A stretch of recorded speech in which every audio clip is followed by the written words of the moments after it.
Ngunyah terus Mel, ngunyah terus, jangan kasih kendor.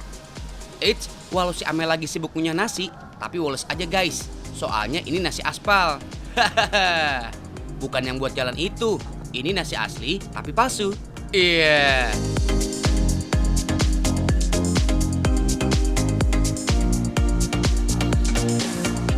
Namanya shirataki. Yang suka diet pasti tahu dong ya. Itu loh, nasi yang terbuat dari umbi-umbian dan terkenal dengan kalorinya yang rendah. Dalam beberapa tahun terakhir, nasi shirataki ini popularitasnya emang nanjak tajam sebagai pengganti nasi putih, terutama bagi orang-orang yang mulai ngurangin asupan gula. Jadi cocok banget nih, secara Amel lagi program diet, menu makanan sehat dan rendah kalori. Jadi target Amel nih guys, tiap hari.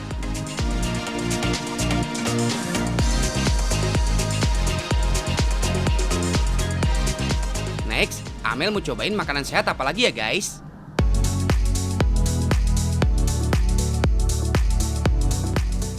Yuhu! Di Clean Bowl, kawasan Jakarta Barat inilah aneka mie shirataki tersedia dalam menu yang nggak biasa. Tepatnya sih, menu-menu Asia gitu deh guys.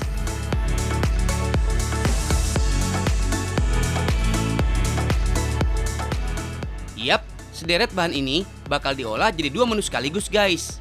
Ada menu V khas Vietnam yang terbuat dari daging sapi Australia, toge, daun bawang, cabai rawit, kuah V, dan tentunya mie shirataki. Kalau menu mala khas Tiongkok, cukup pakai daging ayam, wijen, dan so pasti bumbu mala guys.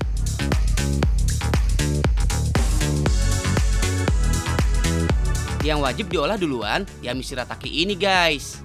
Busnya nggak pakai lama guys, cukup 3 menit aja kok. FYI aja nih guys, karena masuk dalam kategori makanan diet, mie shirataki juga ada takarannya loh untuk setiap porsi, cuma 100 gram.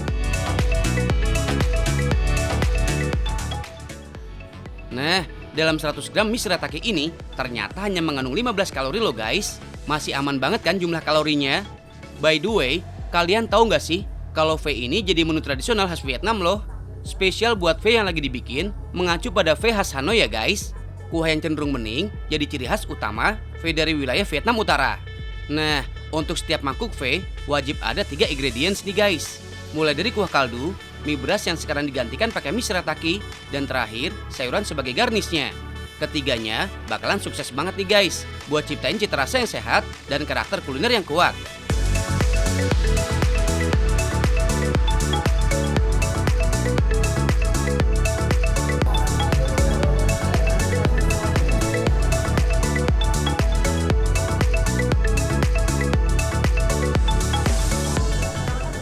Next menu, mie shirataki yang udah direbus ini bakal lanjut di mix pakai bumbu mala nih guys.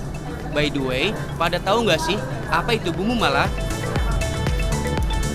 Jadi, mala diartiin sebagai saus tradisional yang terbuat dari rempah-rempah masakan khas Sichuan Tiongkok.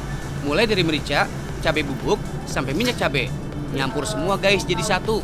Gak heran ya kalau rasanya pedes-pedes sedap gimana gitu.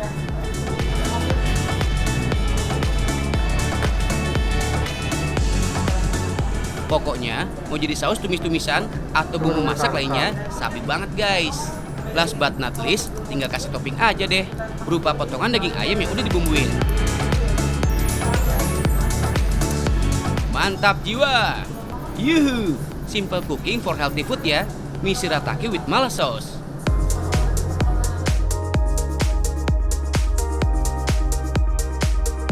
Voila! Aneka mie shirataki dengan Asian taste udah pada absen nih guys di meja makan. Walau terbilang rendah kalori, tapi di setiap porsi shiratakinya tetap ada proteinnya kok guys. Yap, apalagi kalau bukan aneka daging ini.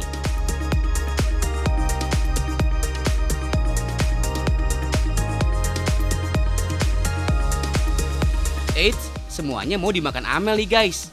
Kalem, sebanyak apapun makan mie shirataki, katanya sih nggak bikin gendut guys. Tuh lihat guys, sepintas tampilannya emang mirip banget sama bihun ya. Tapi mie ini lebih transparan guys dibanding mie lainnya. Gak cuma itu loh, tekstur yang kenyal dan rasa yang hambar memang jadi karakter mie shirataki banget deh. BTW, pada tahu nggak sih kalau dalam mie shirataki ternyata mengandung 97% air loh guys.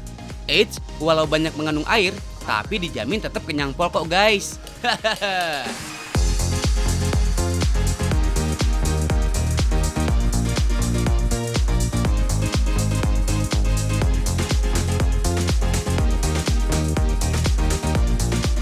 Mau yang gurih asin asam?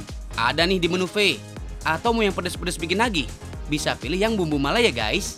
Pokoknya, makan dengan mie shirataki bisa jadi solusi jitu nih guys. Buat kalian yang mau makan enak tanpa harus feeling guilty. Sehatnya dapet, enaknya juga sampai ke hati. Iya.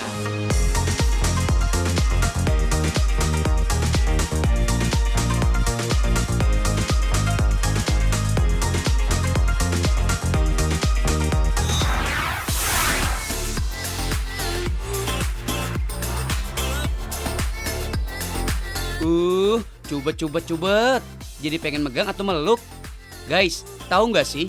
Sebuah penelitian yang dipublikasikan di Frontiers in Psychology menyebutkan jika pada kulit bayi terdapat bahan kimia yang bisa membuat kelenjar keringat bayi berbau sangat khas dan menyenangkan. Tapi momen-momen lucu dan gemesin ini bakal terasa cepat lewatnya kan guys? Berganti momen pertumbuhan yang penuh tantangan. Iya nggak bunda? Sayang banget kan jadinya kalau momen si kecil kelewat begitu aja. Nah, untuk mengabadikan momen si kecil, bisa tuh buat foto session newborn baby. Biar foto yang dibikin lebih lucu, bagus, dan berkonsep. Sekarang ini banyak banget fotografer yang menggeluti genre newborn baby seiring banyaknya permintaan. Awalnya, foto newborn baby mulai tren di Indonesia untuk kalangan artis aja di tahun 2010. Tapi sekarang, banyak masyarakat umum juga berminat mengabadikan momen si kecil dengan newborn fotografi. Salah satu yang menggeluti bidang ini adalah William. Ia sudah menggeluti genre newborn baby sejak 2012. Fotografer yang berbasis di Dan Mogot, Jakarta Barat ini sudah mendokumentasikan hampir 1000 bayi dengan beragam konsep dan tema yang menarik. Bisa tema profesi, princess, hobi, dan warna-warna. Dengan hampir sewindu, bapak dua anak ini sudah memiliki beragam pengalaman cara handle baby newborn untuk suatu foto sesi. Sebelum masa pandemi seperti sekarang pun, sesi foto newborn baby memang harus dilakukan dengan higienis dan bersih. Sebelum memulai sesi foto, kru yang terlibat tentu harus dipastikan bebas dari COVID-19, tidak hanya dengan cek suhu dan kondisi, tapi juga dengan tes. Bayi masih sangat sensitif, sehingga properti yang digunakan wajib dalam keadaan bersih. Sebelum digunakan, properti dibersihkan dengan UV cleaner, terutama kostum yang akan digunakan oleh sang bayi. Selain itu, setup untuk tiap konsep tentunya dilakukan dengan efektif dan efisien. Untuk satu sesi dengan 5 tema, fotografer menyiapkan konsepnya terlebih dahulu dan pilihan properti serta kostum. Setelah semua dipersiapkan, barulah babynya dibawa untuk difoto.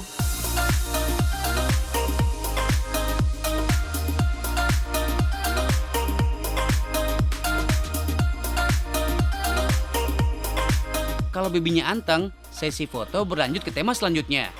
Inilah mengapa usia bayi untuk newborn foto dianjurkan antara 5-14 hari karena di usia tersebut bayi masih banyak tertidur. Kalau bukan karena pipis atau pup dan lapar minta susu, si bayi pasti tidur pulas.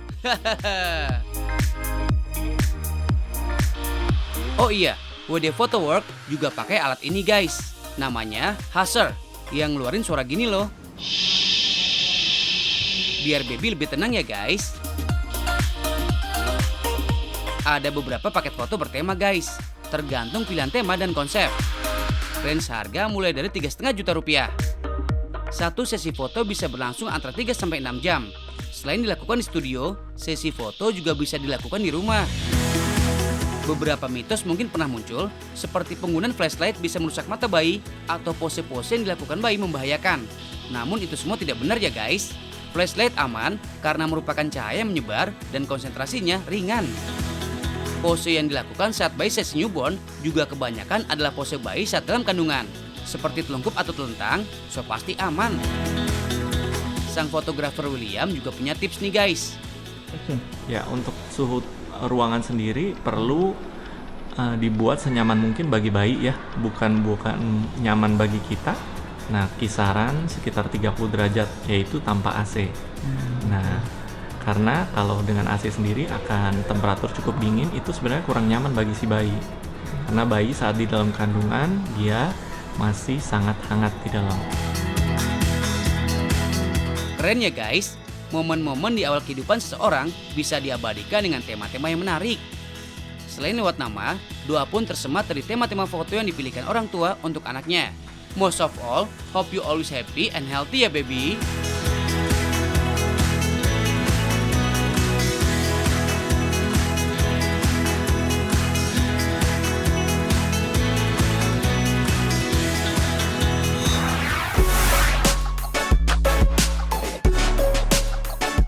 Guys, hari ini kita mau bahas pasir yang cantik-cantik. Ternyata ada loh guys, gurun pasir ala Timur Tengah di Indonesia. You're welcome. Tapi tahu nggak sih, tempat ini dulunya adalah daerah penambangan pasir yang cukup produktif. Bahkan nih, pasirnya sampai diekspor ke luar negeri. Nah, beberapa waktu terakhir, aktivitas penambangan pasir di Desa Busung ini terhenti. Dan ditinggalkan gitu aja. Ibarat kata, habis manis sepah dibuang guys. Kayak mantan yang baru putus, udah jadian lagi. Nah, gara-gara nggak diperhatiin lagi selama bertahun-tahun, suasana tambang pasir ini berubah menjadi gurun pasir yang berundak-undak. Mirip gurun pasir yang ada di Timur Tengah sana. Kalau dilihat dan difoto dari jauh sih, bagus banget say. Kamera jenik banget pokoknya. Pasir putih yang halus dan lembut. Tapi aslinya teksturnya kasar dan berwarna kekuningan. Tapi tak apalah, karena warna pasir ini akan semakin indah jika terkena sinar matahari. Mempesona. Cocok nih buat kalian yang ingin mengabadikan diri lewat foto maupun video. Guys, keunikan gurun pasir Busung ini ada pada gundukan yang seolah-olah membentuk gelombang. Apalagi areanya cukup luas. Bebas deh foto-foto tanpa harus merasa terganggu dengan pengunjung lain. Gak cuma menawarkan spot foto yang eksotis, warga sekitar juga menyediakan berbagai wahana bermain yang bisa kamu coba. Salah satunya panahan ini guys. Cukup dengan Rp25.000 aja, kamu sudah bisa memanah hati aku. Iya. Oh ya guys, tahu gak sih, meski terlihat sederhana, ternyata rutin memanah bisa meningkatkan rasa percaya diri, menjaga keseimbangan tubuh, dan otak menjadi lebih fokus.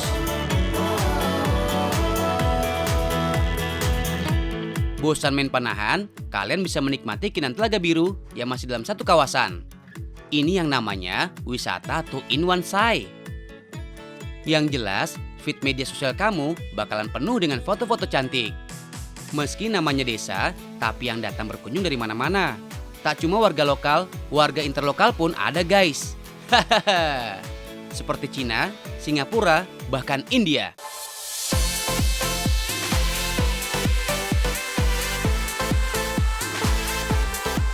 Masih di Pulau Bintan, Kepulauan Riau guys. Dan masih ngebahas tentang pasir-pasir cantik.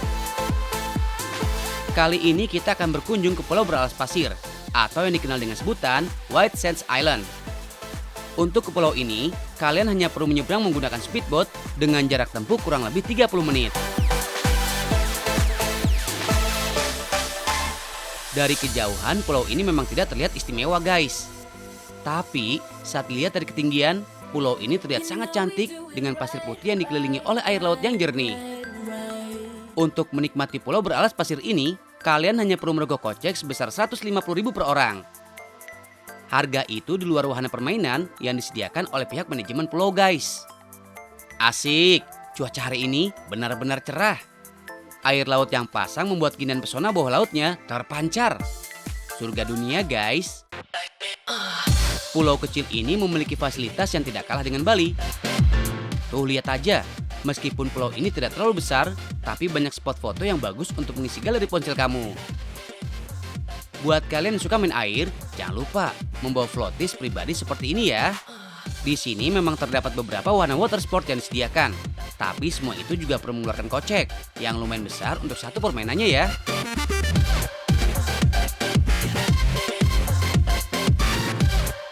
Nah, kegiatan lain yang jadi favoritnya turis adalah pelepasan tukik alias anak penyu. Dulunya di sekitar pulau memang banyak sekali spesies penyu hijau guys. Namun karena perubahan iklim dan kejahatan manusia yang tidak bertanggung jawab, populasi penyu menurun drastis. Makanya pihak pengelola bikin penangkaran tukik.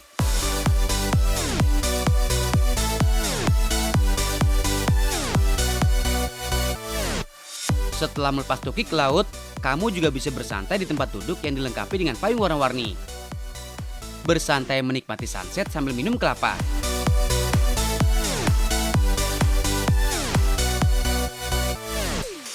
Kalau lapar, kalian juga bisa kok menikmati sajian barbeque yang telah disiapkan oleh pihak pengelola.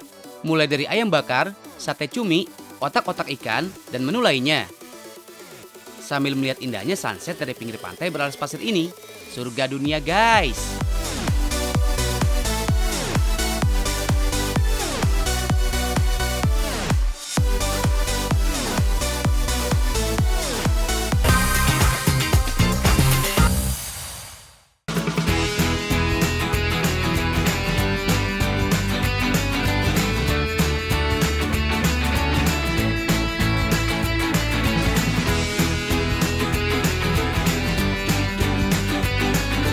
Guys, kalau duit nggak berseri, emang paling asik bagi-bagi rezeki ya.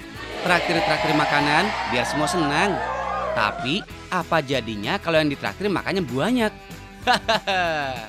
Kayak Kak Aryo nih, niat hati mau traktir ponakan tersayang, tapi jadi keder juga. Karena Raisa ternyata makannya banyak. Itu tinggi ke atas, buat ke samping, ada lagi ke depan.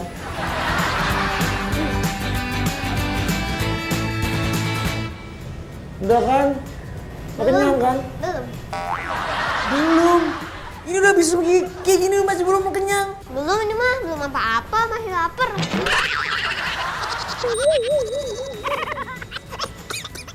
Tapi masalahnya bukan apa-apa. Ini kan udah makannya banyak. Nanti kamu ya masih tinggi ke atas sih. Kalau Om kan ke depan. Oke, kalau gitu aku tantangin lagi nih. Om tantangin buat makan yang lebih gede lagi. Berani nggak? Berani? Dia nantangin. Nggak ada ngeri-ngerinya dia. Kita bawa dia ke tempat makan makanan yang banyak dan besar. Kamu siap kan? Siap. Tos dulu. Kamu siap? Gini. Kamu siap? Siap. Baiklah. Mari kita terima tantangannya. Aduh, wah. Karena banyak makan. Ayo ikut. Ayo.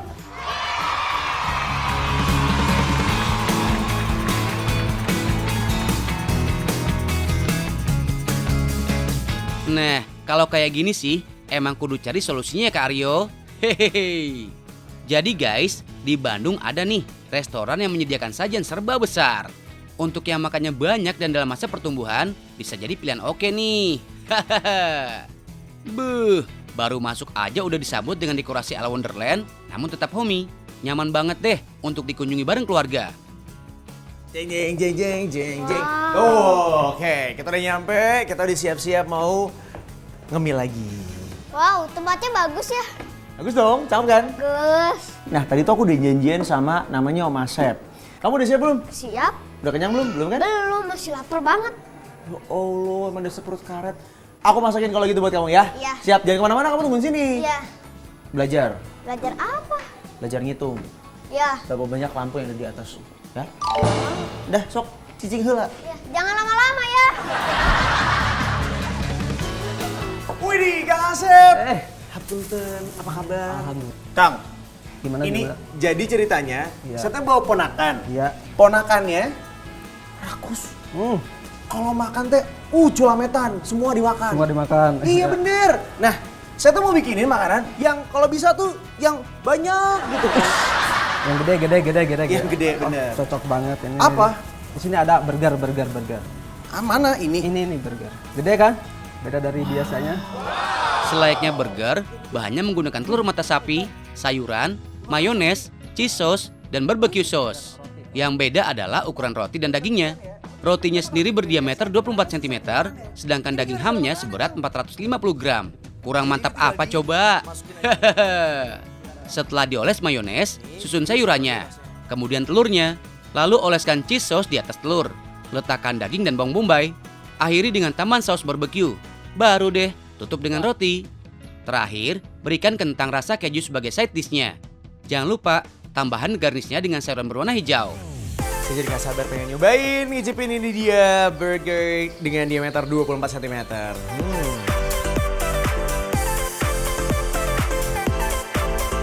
Kita masih ada kok makanan yang besar juga. Serius? Serius. Mau banget kalau gitu. Banyak menu yang lain guys. Cobain yang satu ini, dijamin nagih. Kalian tentu tahu pancake ya. Tapi yang satu ini adalah versi fluffy-nya. Istilah gaulnya sih pancake Jepang. Setiap negara sebenarnya punya olahan pancake yang berbeda. Yang biasa kita kenal adalah yang dari Amerika. Bentuknya sederhana dengan saus madu atau selai. Kalau yang satu ini berasal dari negeri Sakura. Teksturnya lebih lembut daripada pancake biasa. Dibuatnya dari bahan gula pasir, putih telur, butter, tepung, coklat, kuning telur, dan fresh milk. Kondimennya adalah marshmallow, Thai tea sauce, dan boba. Cara panggangnya juga beda guys. Untuk membuat fluffy pancake, caranya begini. Harus sabar. Siapkan waktu selama 12 menit hingga adonannya mengembang. Jika sudah, tambahkan topping. Yang digunakan kali ini adalah Thai tea sauce dan boba. Tambahkan es krim vanila sebagai pelengkap.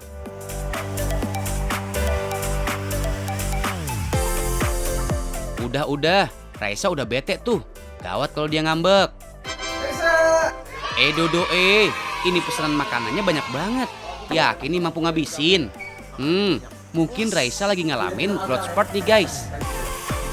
Tempat makan yang sudah berdiri sejak tahun 2016 ini emang terkenal dengan berbagai menu jumbonya guys. Dengan konsep family resto, disarankan kalau kesini ramai-ramai ya guys. Karena satu porsi jumbo ini bisa dinikmati oleh 8 orang sekaligus. Gede banget. Ini aja belum habis, udah tambahin lagi nih. Ngomong-ngomong soal porsi makanan, tahu nggak sih negara mana yang terkenal paling banyak makan? Berdasarkan data yang ada, warga Austria mengkonsumsi rata-rata 3.800 kalori setiap harinya. Posisi kedua jatuh ke Amerika Serikat. Satu orang Amerika Serikat mengkonsumsi rata-rata 3.750 kalori setiap harinya. Gak heran kalau negara ini masuk ke dalam salah satu negara maju paling obesitas di dunia. Posisi 3 jatuh ke Yunani. Tercatat bahwa satu orang Yunani mengkonsumsi rata-rata 3.710 kalori setiap harinya. Terakhir ada Belgia. Negara ini merupakan negara asal beberapa makanan terkenal di dunia seperti French fries, Belgian coklat, dan waffle. Dan faktanya satu orang Belgia mengonsumsi rata-rata 3.690 kalori setiap harinya. Makanya gak heran kan kenapa orang-orang di sana badannya lebih besar daripada orang Asia? Karena tingkat konsumsinya juga tinggi guys.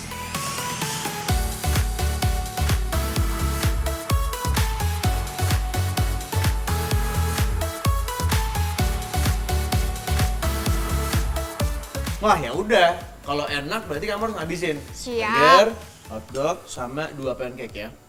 Sambil kamu ngabisin, aku mau pulang aja. Kan kamu mau ngabisin ini. Ya udah. Tapi kalau misalnya pengen tahu ada apa lagi yang seru selain makanan-makanan yang gede-gede kayak gini, kita masih punya banyak banget liputannya. Makanya tonton terus, tahu nggak sih, biar makin tahu, makin banyak ilmu, ya. Itu dia. Lanjut makan lagi. Ayo, Wak. Aku suka ini. Kamu suka itu? Aku suka jalan sama kamu.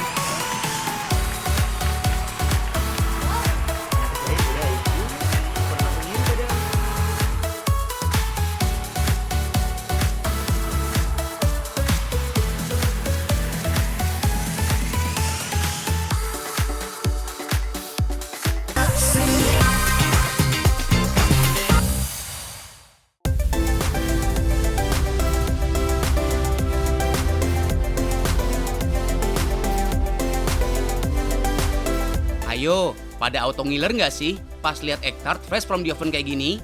Nggak cuma tampilannya aja nih guys yang menggugah selera. Aromanya itu loh, wangi abis. Oke, kalem. Ini baru yang rasa original. Masih ada lagi nih yang juga original, tapi lebih fancy. Jawabannya ada di F&B Kitchen nih guys. Kalau ini Kak Monica, salah satu owner dari F&B Kitchen. Nah, yang ini baru bahan-bahan egg tart fancy-nya guys. Sebut aja tepung terigu, telur, pure butter, susu krim, dan kental manis. So simple kan guys? Kuy, kita bikinan egg tartnya dulu. 3 bahan utama untuk bikin kulit tartnya ada terigu, telur, dan butter. Aduk sans aja ya guys, sampai ketiganya tercampur rata. Tahu nggak sih guys, ada teknik khusus loh saat mengaduk adonan egg tart. Yap, nggak boleh terkena telapak tangan langsung. Kalau manual, wajib pakai sarung tangan nih guys, kayak Kak Monik. Karena ternyata panasnya telapak tangan kalau terkena adonan langsung bisa mempengaruhi teksturnya nih guys. Bikin tekstur nggak bisa tercampur rata dan menggumpal. Nah, ada info unik nih guys seputar egg tart. Pada tahu nggak sih kalau egg tart ternyata masuk dalam kelompok dimsum loh? Eits, kalem. Dimsum ternyata berasal dari bahasa Kantonis yang diartikan sebagai makanan kecil. Kalau egg tart ini sih masuk dalam kategori dimsum yang manis ya guys. Iya, semanis kamu gitu. Hihihi.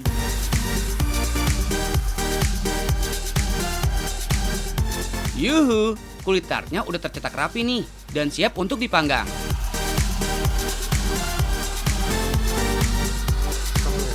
And now, lanjut bikin flan. Flan atau custard egg emang wajib ada nih guys di setiap egg tart. FYI aja nih guys, resep egg tart ala Kak Monik ini ternyata turun-temurun nih dari sang nenek. Resep basicnya sih terinspirasi dari pai susunya khas Pontianak.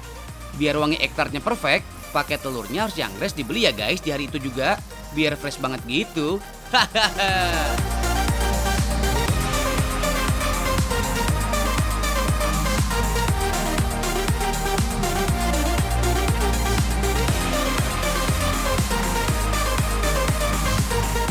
Kulit tartnya udah setengah bake nih guys. Cus, langsung diguyur aja deh pakai flannya.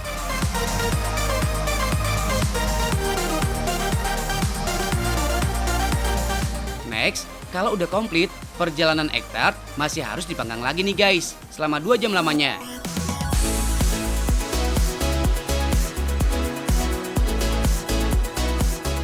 Voila, hasil jadinya kayak gini guys. Salah satu ciri kalau egg tart sukses dibikin, bisa tercium nih guys dari aromanya. Wangi dan anti amis-amis kelap. Uniknya, egg tart yang tampil dengan aneka topping ini justru baru keidian bikin sejak pandemi datang nih guys. Mulai dari topping strawberry, matcha, coklat, keju, sampai nangka. Colorful abis kan guys? 2 kata nih buat si egg tart. Wow bingits!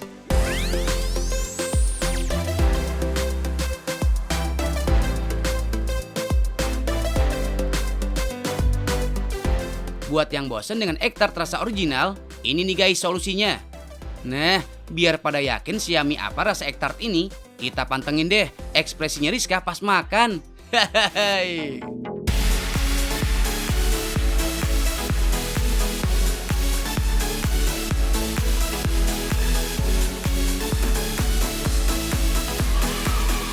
Yap, pas landing di mulut, renyahnya kulit egg tart bener-bener terasa nih guys. Yang renyah di luar bakalan cocok nih guys kalau berpadu sama lembutnya tekstur flan.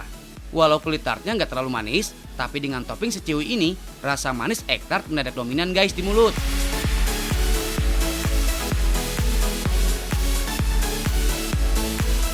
Eits, walau manisnya pas di mulut dan so crunchy abis teksturnya, egg tartnya dijamin sehat loh. Karena nggak mengandung zat pengental, apalagi zat pengawet. Pokoknya, makan satu aja nggak bakalan cukup deh guys. Nagih bingits. Awas-awas itu makannya keterusan. Hahaha.